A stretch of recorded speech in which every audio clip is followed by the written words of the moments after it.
আগামী দিনে বাংলাদেশকে অল্প জায়গায় সেটা করা যাবে, যেমন আমরা সেটা ওড়িশার বড় করে করছি। যে কাপড় ডাইং বা রং করতে কিন্তু আমাদের 100 থেকে 150 লিটার শুদ্ধ পানি হচ্ছে অপচয় হয় এবং পরবর্তীতে কেমিক্যাল মিশ্রিত হয়ে এই পানি কিন্তু নদীতে গিয়ে পড়ে। যে কলকারখানা থেকে যে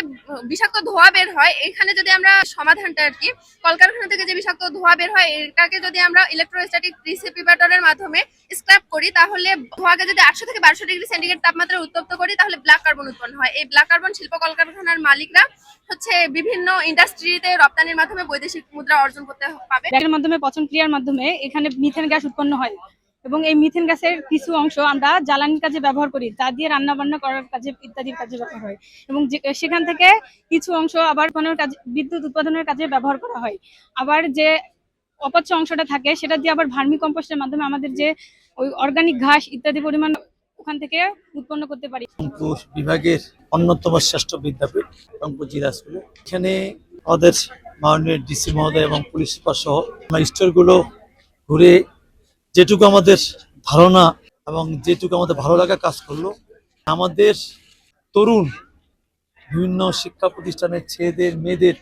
অনেক উদ্ভাবনী শক্তি কাজ করছে এবং তার যে উদ্ভাবনী শক্তিগুলোকে যদি আমরা কিছু কিছু শক্তি কিছু কিছু তাদের যে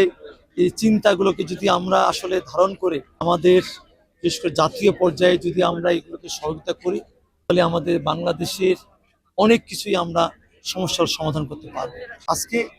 এই জন্যই আজকে এই বিশেষ করে ক্ষুদে বিজ্ঞানীদের এই যে মেলা, এই মেলার মধ্যে দিয়েই কিন্তু তাদের এই ছোট ছোট উদ্যোগগুলো, তাদের এই ছোট ছোট চিন্তাগুলোকে আমরা আরো ধারণ করছি, আগামীতে আরো ধারণ করব। বাংলাদেশের সমসাময়িক প্রেক্ষাপটে যেগুলো আমাদের অত্যন্ত গুরুত্ব বহন করবে, যেগুলোকে আমরা আসলে বাংলাদেশের বাস্তবতার পরিপ্রেক্ষিতে যেগুলো আসলে আমাদের কে যদি আমরা আরো সহযোগিতা করি জাতীয় পর্যায়ে, সেগুলো আমরা সহযোগিতা করব। এবং এর মধ্য দিয়ে আমাদের যে 3 দিন ব্যাপী যে এই অনুষ্ঠানটি মেলাটি, সেখানে আমাদের ডিসি মহোদয় এবং আরো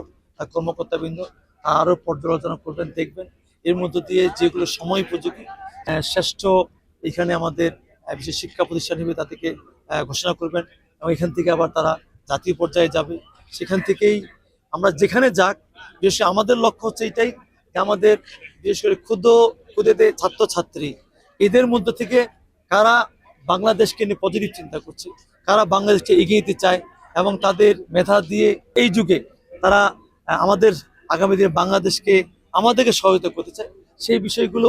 অন্বেষণ করা এবং তাদেরকে এখানে বিশেষভাবে উদ্বুদ্ধ করাই হচ্ছে আজকের এই মেলার লক্ষ্য। সেটা আমরা আজকে পর্যালোচনা করে এবং সেটা পরিদর্শন করে এটা আমরা দেখতে পাবো।